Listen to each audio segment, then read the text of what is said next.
69 years breathing this dirt, and not a single soul had ever made me feel as microscopic as my own flesh and blood did on a Friday night in downtown Chicago. Not the first foreman I worked for who swore I'd be a nobody. Not the credit union that tossed my first mortgage application in the trash 3 times. Not even my ex-wife Pam, who bolted with her yoga guru and had the nerve to keep my golden retriever. Not the heart doctor who warned me at 52 that my ticker needed a break. Not the sleazy business partner who swiped my Rolodex in 87 and had the gall to shake my hand on his way out the door. No one. Not once. Not in 69 years. Until Cole. Welcome back to my channel. Grab a drink, kick your feet up, and keep in mind that the folks in these tales had every opportunity to do the right thing. They just picked the wrong lane. Drop a comment and hit that subscribe button. You're gonna love it here. The charity ball was his brainchild. Naturally, Cole Ford, my kid, my own DNA, my proudest milestone, and my most baffling letdown, had thrown together a high society fundraiser at the Grand Astor, one of those ridiculously ritzy spots on the Gold Coast where the light fixtures are worth more than a suburban house, and the waiters stare at you like their college degrees outrank yours. $800 a seat, 200 bigwigs, black tie strictly enforced, the whole 9 yards. He rang me up 3 weeks prior, his voice dripping with that specific fake hype he only uses when something serves his own agenda. Pops, you gotta be there. It's gonna be epic. I need my folks in the room. I should have caught on right then. Cole didn't need family. Cole needed a crowd. But he was my boy. So, I got my decent suit dry cleaned, the charcoal one Pam used to claim made me look sharp. Buffed my loafers. Took the L train from my duplex on the south side because I'd rather eat glass than pay downtown valet rates out of sheer stubbornness, and strolled into the Grand Astor at 7:15 p.m., feeling, if not exactly beaming with pride, at least showing up. The ballroom was a knockout. I'll hand Cole that much. Glass and brass everywhere. Warm amber lighting, a jazz trio tucked in the corner playing some smooth tune I couldn't name. 200 of Chicago's most self-absorbed elites sipping top-shelf bourbon and patting each other on the back for being so charitable. I tracked down my spot, table 12, which, as it turned out, was physically as close to the kitchen doors as legally possible, and said hello to my table mates. A couple from Naperville, a commercial contractor out of Wicker Park, and a lady named Rose who kept glaring at her iPhone and huffing. Blue-collar folks at heart, my kind of crowd. Cole spotted me during the mixer, marched over, and pumped my hand like I was a mid-level vendor. Pops, looking sharp. Glad you made the trek. Before he could finish his thought, someone with a fatter wallet tapped his shoulder, and he was gone. Asterisk, I raised this kid. Asterisk, I thought to myself. I made his peanut butter sandwiches. I drove him to Little League through sleet storms. I co-signed the lease on his first crappy studio. I paced the linoleum floors of the ER completely alone at 2 a.m. when he was 7, burning up with a fever that terrified me more than anything life has thrown at me since. And the kid gives me a business handshake. I downed a glass of Merlot. Poured a second. Housed the table bread because, at 69, I figure I've paid my dues and can eat the carbs without feeling guilty.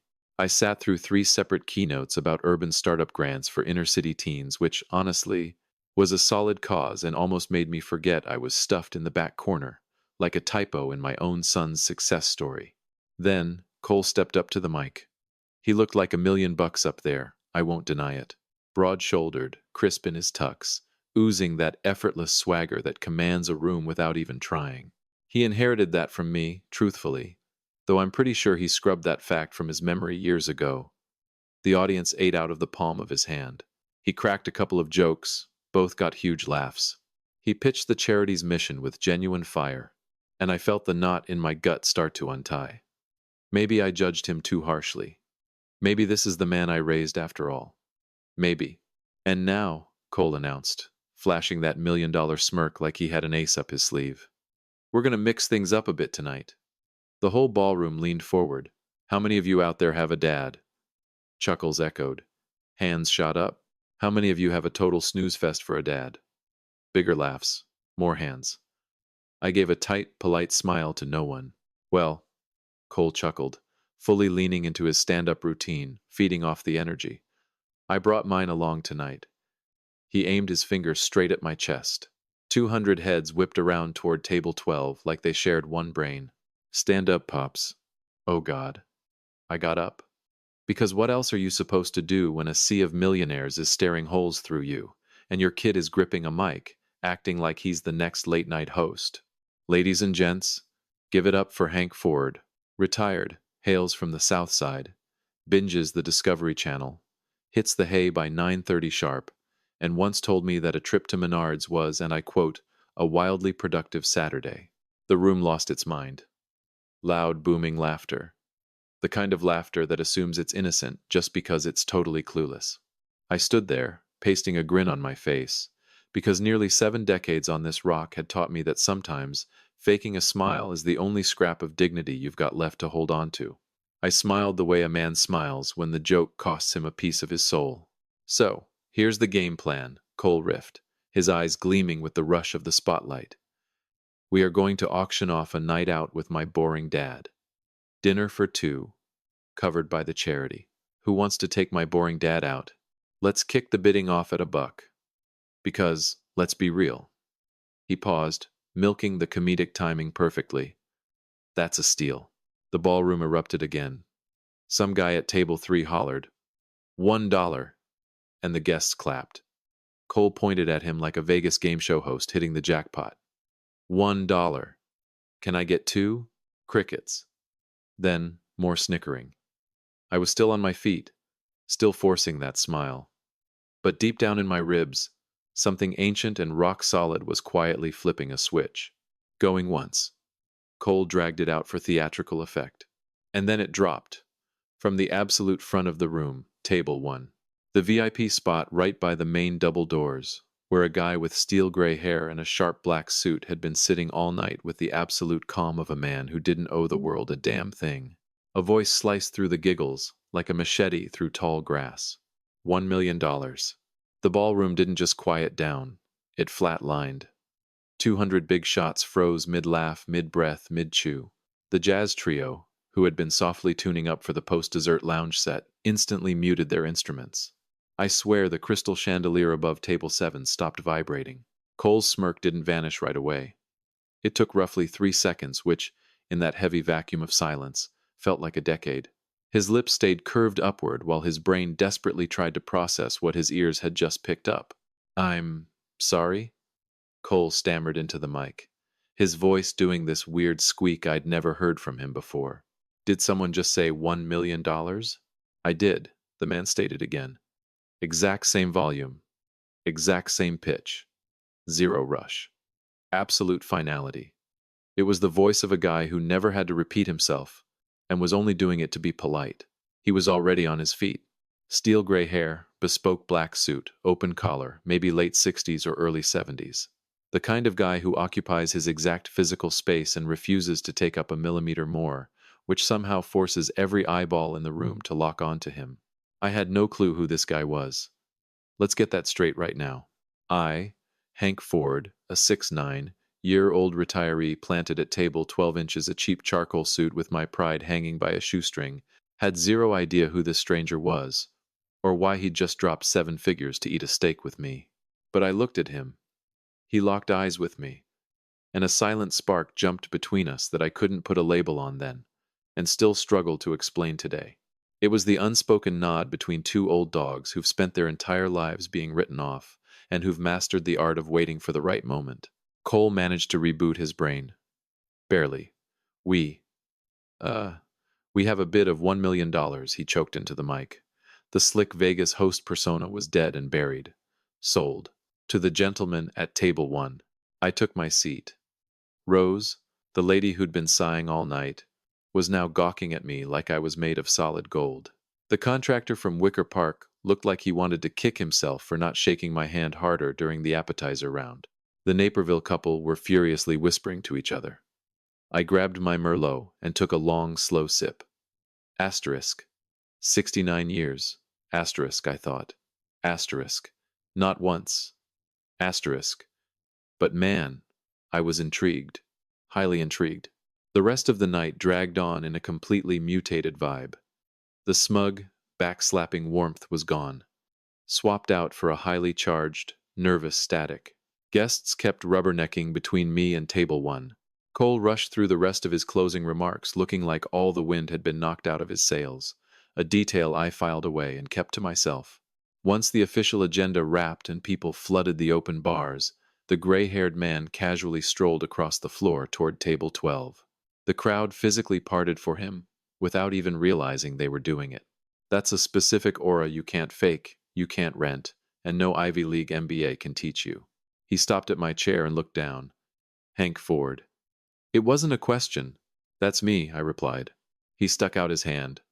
Bruce Ward. I gripped it.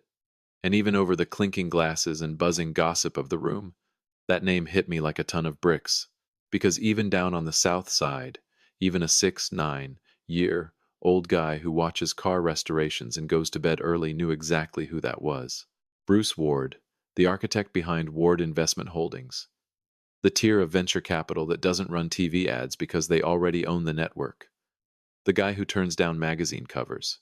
A level of wealth so deep and quiet that it isn't even fun to brag about anymore. Asterisk. That times Bruce Ward.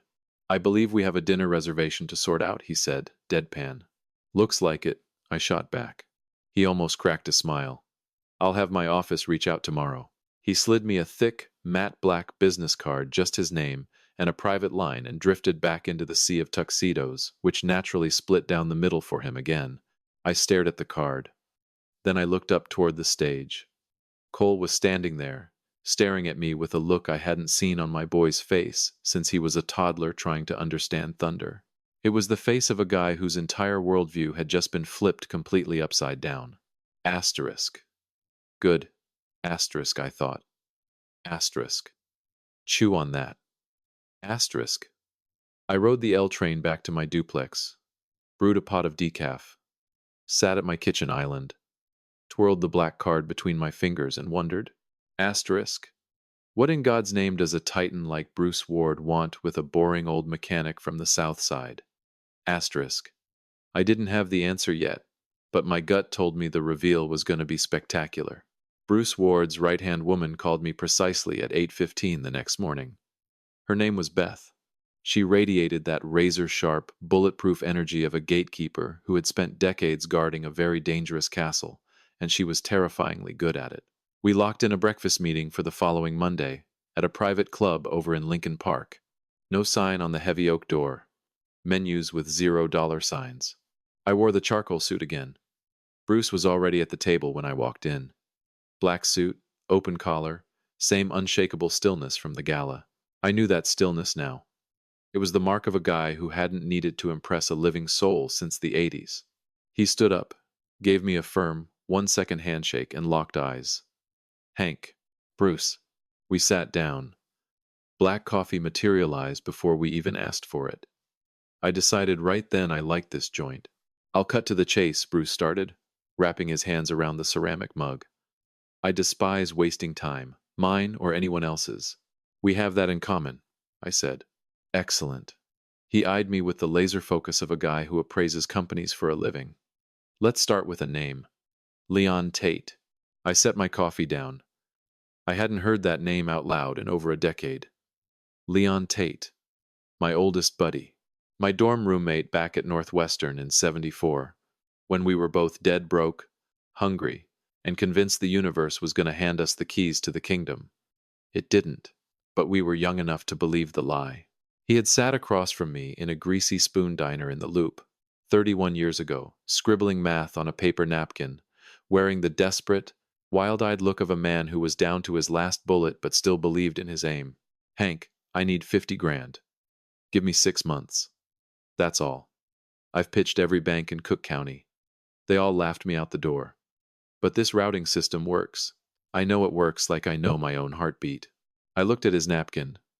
I looked at Leon. And I thought to myself, asterisk. This guy has never fed me a line of bull in 30 years. Never. Asterisk, I gave him the cash. No noise. No notarized contracts, no stock options, no blood-sucking attorneys. Just a firm handshake and a $50,000 cashier's check pulled from a rainy day fund Pam had zero clue about, because Pam would have filed for divorce on the spot. and she wouldn't have been totally crazy for doing it. But I dodged that fight because my mind was already made up. 6 months later, Leon Tate's freight logistics firm scored its first massive vendor, a mid-level auto parts plant in Detroit that desperately needed a shipping network. Only Leon had the brains to map out. 2 years after that, his second mega contract, then a third, then a fourth that was so monstrous, Leon had to hire 52 dispatchers in a single quarter. By the time Leon sold the enterprise 15 years ago, a buyout that plastered his face on the front of the Wall Street Journal and produced a dollar amount that makes my head spin just thinking about it. He cashed out at $410 million. And there I was, sitting in my duplex, retired, watching the Discovery Channel. Leon and I had a silent pact, forged way before he hit the jackpot. He tried to pay me back 1,000,000 times over the years. I shot him down every single time, not purely out of stubborn pride. Well, maybe a little pride, but mostly because what I handed him in that diner wasn't a bank loan. It was a wager on my best friend. And I never needed a billboard telling the world I placed that bet, or that the horse won. Leon told me all about you 6 years back, Bruce said smoothly.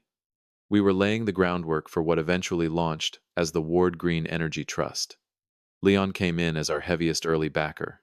He made it a hard condition, not a suggestion, an absolute mandate that before a single drop of ink hit the paper, we had to track down a guy named Hank Ford in Chicago and extend an invitation. I just kept quiet. He told me, Bruce leaned in slightly, that there was a mechanic who bankrolled his entire empire on nothing but a gut feeling, brotherhood, and 50 grand. He told me this guy never asked for a dime in return. No VIP treatment, no compound interest, not even a Christmas card shout-out. Bruce took a breath. He said you were the most quietly dangerous man he'd ever crossed paths with.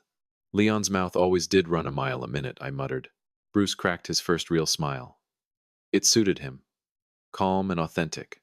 He also warned me that if I ever got to sit across from you, I'd better keep my ears open. Said you were the type of guy who could drop a bomb on a room without saying a single syllable. Leon's a generous guy. Leon's a precise guy, Bruce corrected. I watched you last Friday. The whole banquet hall was treating you like a circus clown, and you sat there like a king who knew a secret the peasants hadn't figured out yet. Bruce didn't blink. I've spent half a century cutting deals in rooms filled with the most lethal sharks in America. I know that look. It's the stare of a man who's been counted out so consistently that it doesn't piss him off anymore. It just fascinates him. I spun my mug slowly. So, what exactly is the play here, Bruce? He pushed a sleek leather folder across the mahogany table. 15% equity in the Ward Green Energy Trust. 0 capital needed from your end. You already paid your entry fee 31 years ago. Leon's initial buy-in, which built the bedrock of our entire operation, links straight back to that 50 grand check you wrote in '93. Without you, the dominoes never fall. The trust wants to honor that. He tapped the leather cover. The math is inside. I stared at the folder. Didn't touch it. Why didn't Leon just pick up the phone and call me? Because, Bruce said flatly, he figured you'd just tell him to go to hell out of pure stubbornness. Fair point. He ain't wrong, I said. He rarely is, Bruce nodded. Open it, Hank. I flipped the cover open. I wasn't prepped for the exact figure sitting on page 1. I won't say the number, but I will tell you it had enough trailing zeros to make a 6-9-year-old gearhead stop breathing for a solid minute, mentally rewinding every single choice I'd ever made that landed me in this chair, at this club, with the blank menus. I snapped the folder shut. I need to chew on this. Take your time, Bruce replied. But I need to know, I asked, measuring my words. Why the grandstand at the gala? You could have just called my cell. You had my file. You had Leon's blessing. You didn't need to throw $1,000,000 at a fake auction in front of a live studio audience. Bruce went silent. He stared into his black coffee. Finally, he looked up. Because your boy stuck you in the crosshairs and gave a room full of suits a free pass to mock you. And I watched you take the hit with more absolute class than I've seen out of any CEO in my 50 years on the job. Bruce's eyes were like flint. Leon was dead right about you. And I wanted your kid to see it. I wanted him to realize that the father he just branded as a punchline had someone in the back row who knew exactly how big of a giant he really was. I gave a slow nod. Think of it, Bruce said softly, as an icebreaker. Breakfast ended. I carried that leather folder back to the south side, scanned every paragraph 3 times, dialed up my CPA, a paranoid, by-the-book guy named Clark, who had never once raised his voice in 30 years of doing my modest taxes. Clark took one look at the PDF and practically yelled, "Hank, for the love of God, sign the paper." I called Bruce the next morning. "I'm in." "Perfect. One string attached," I added. "Shoot. My son has been begging for a pitch meeting with Ward Holdings for 2 straight years," I said. "I know this because he wouldn't shut up about it at Thanksgiving, and he brought it up again on Easter. Both times I played deaf. I don't want you to take his meeting. Not today. Maybe not ever. That's your call as the boss. But I want him to know exactly why." Silence on the line. A long, heavy pause. "Hank," Bruce murmured, and I caught a tone in his voice that was half deep respect, half sheer thrill. "Yeah, I think we can orchestrate that." 6 weeks down the road, on a brisk Wednesday morning in October, I threw on the charcoal suit for round 3. It was turning into my armor. Pam would have despised it. Cole had phoned me the Sunday prior. Using his casual voice, his just checking in tone he pulled out whenever he was trying to mine for gold without holding a shovel. "Pops? Hey, totally random thought. You don't happen to know anything about Bruce Ward, do you? Ward Holdings?" I grunted, which isn't lying. "It's just a noise. I've been trying to get 10 minutes with his inner circle for 24 months. Total brick wall. But my guy says he's actively taking pitches this quarter. And I just figured." Cole hesitated. "You don't happen to know a guy who knows a guy? Like from your old union buddies or something?" Drawing a blank, I said cheerfully, "Right. Yeah. Total shot in the dark. A beat. Hey, let's grab a steak soon. Feel like we haven't really caught up since." He bit his tongue. He knew exactly time since when asterisk. "Just soon, okay?" I wasn't mad. The anger had burned off weeks ago, somewhere between the private club in Lincoln Park and my accountant losing his mind over the phone. I wasn't even feeling smug. Not yet. What I felt was patience. The heavy, calculated, barrel-aged patience of a guy who has kept his mouth shut for 6 decades and has finally picked his exact moment to speak. Bruce had engineered the whole trap with the surgical precision of a guy who knows the staging is just as vital as the kill shot. Cole had been trading emails with a junior VP at Ward Holdings for 3 weeks.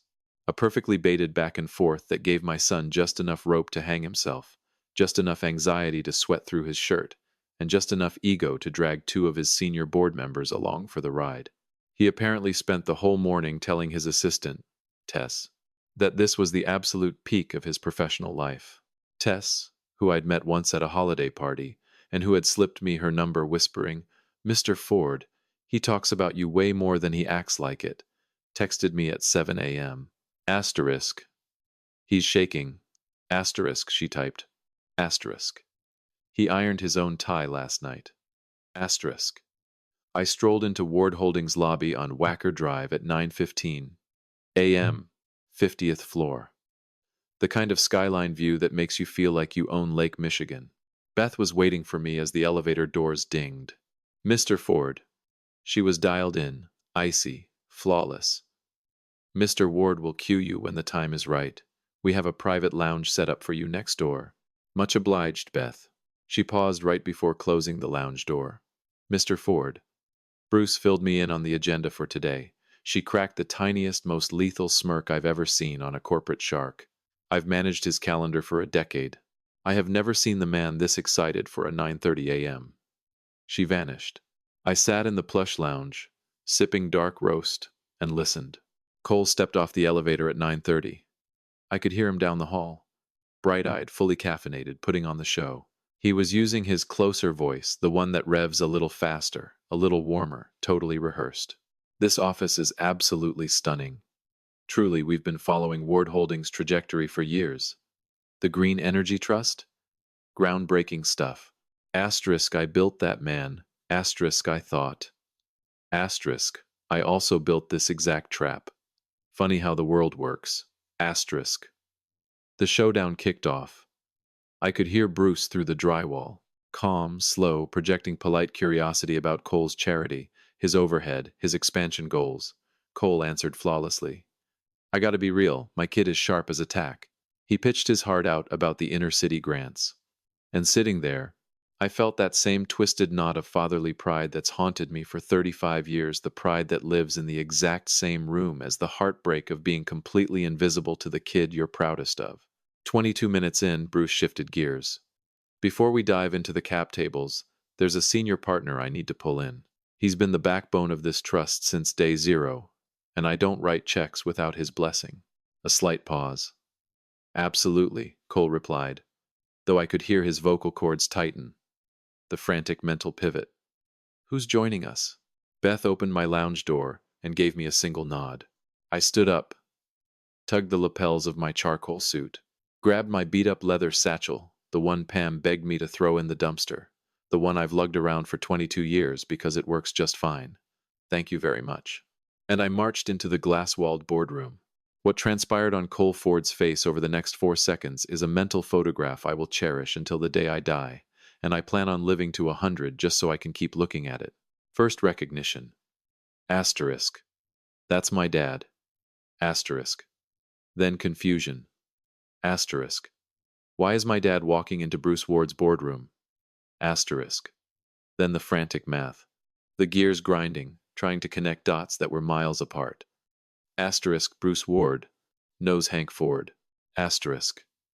And then came the fourth expression. The one hiding underneath the panic. The one the slick salesman tries to bury but can't quite squash down. The sickening, floor falling out from under him realization that a massive game had been played right in front of his face. And he wasn't the player. He was the piece on the board. Pops? Cole gasped. The volume dial on his voice was completely busted. Hey, Cole, I said, hitting him with the exact same casual tone I've used every Sunday for 35 years. Zero dramatics.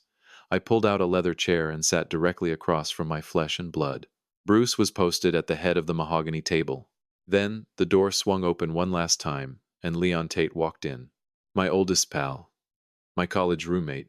The guy I hadn't laid eyes on in over a decade, who had chartered a jet from Miami last night just for this, and who had bear-hugged me in the hallway 10 minutes ago without saying a word, because old ghosts don't need small talk. Leon took the seat to Bruce's right. He stared at Cole with the icy, calculated gaze of a guy who owns a $410 million mountain, but remembers what it feels like to sleep in his car. Cole stared at Leon. I watched the kid's brain process the face. I watched him realize that the titan who revolutionized the Midwest shipping industry was sitting 3 feet away. I watched him, agonizingly slowly, realize he was staring at a hurricane.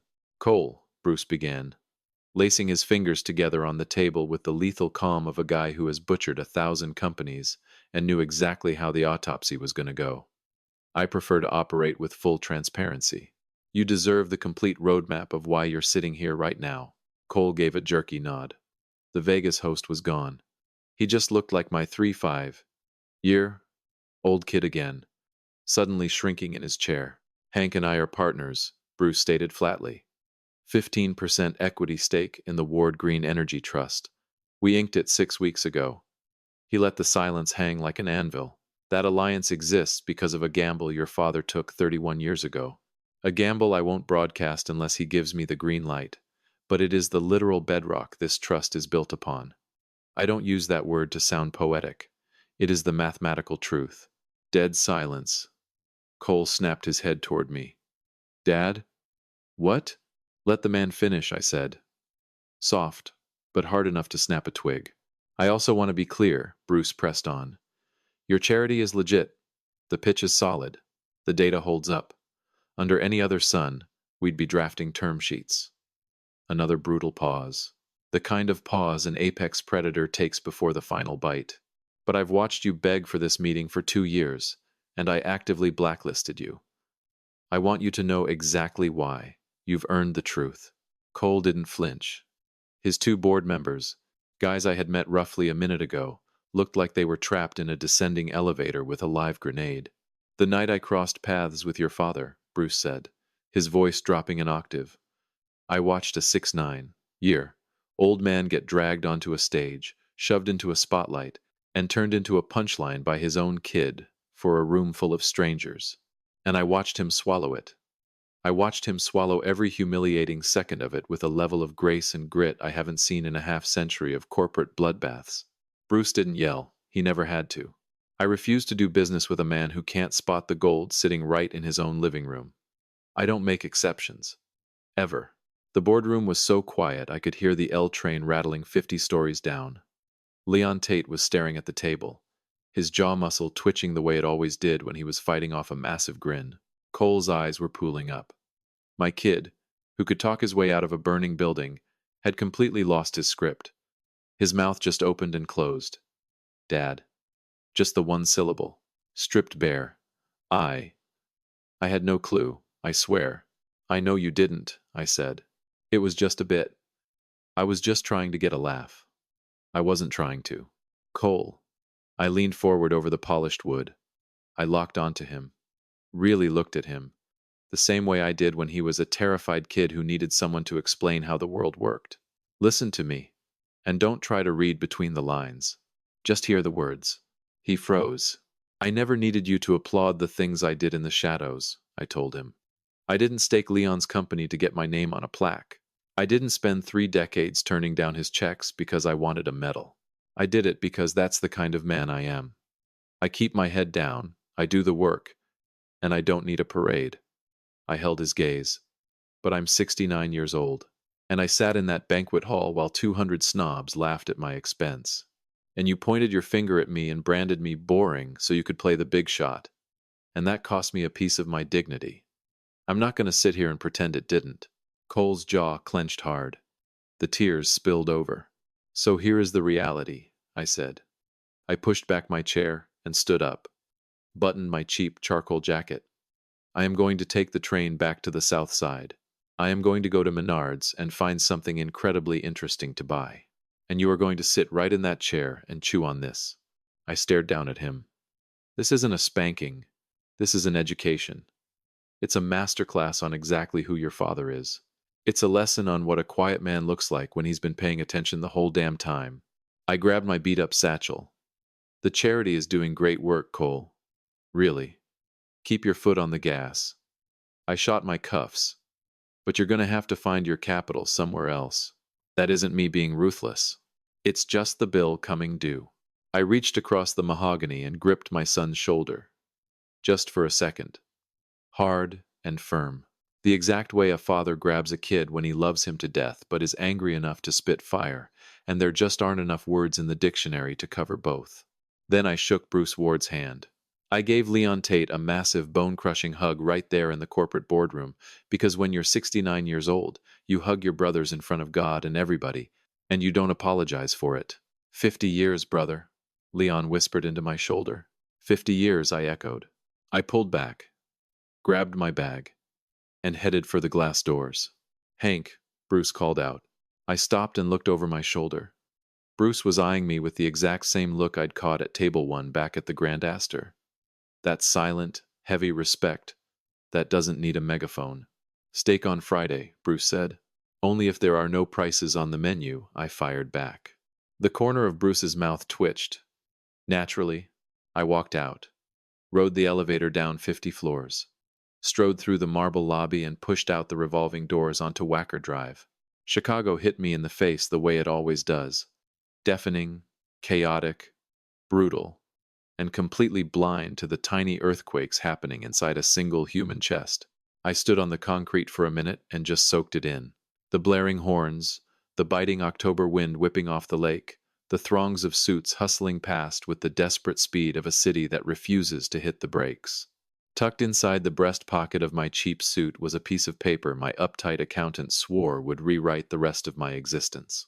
A 15% anchor in a green energy titan that Bruce Ward had spent 4 years silently building into a juggernaut that was about to flip the global grid upside down. With my name right on the top line. Hank Ford. South Side. Chicago. Retired. Boring. Cole would bounce back. I know the kid. He's relentless. And he's brilliant.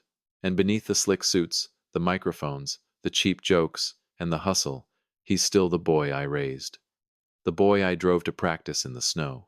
The boy I watched breathe in a hospital bed at 2 a.m. when I was more terrified than I've ever admitted to a living soul.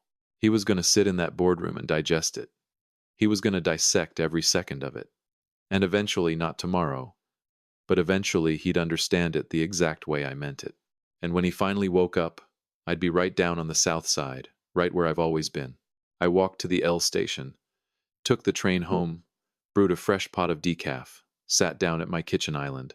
And for the very first time since that Friday night on the Gold Coast, when my own flesh and blood put a price tag of $1 on my head for a room full of strangers, Hank Ford felt completely, utterly, and unapologetically like a giant. Not boring. I was never boring. I was just quiet. And the absolute truth about quiet men. The brutal truth Cole Ford was currently learning. 50 stories up in a glass box on Wacker Drive, with Leon Tate glaring at him, and Bruce Ward's verdict still echoing off the walls, is that quiet doesn't mean dead. Quiet men see every single move. Quiet men keep the receipts. And quiet men, when they finally decide the clock has run out, when they button their dusty jackets, grab their old leather bags, and walk out of a room they just completely demolished. Quiet men never look back. They don't have to. If you love this story, hit that like button and join our community by subscribing for more raw, real, family-centered tales. And as always, thanks for being part of the journey. Would you like me to adapt another story for you?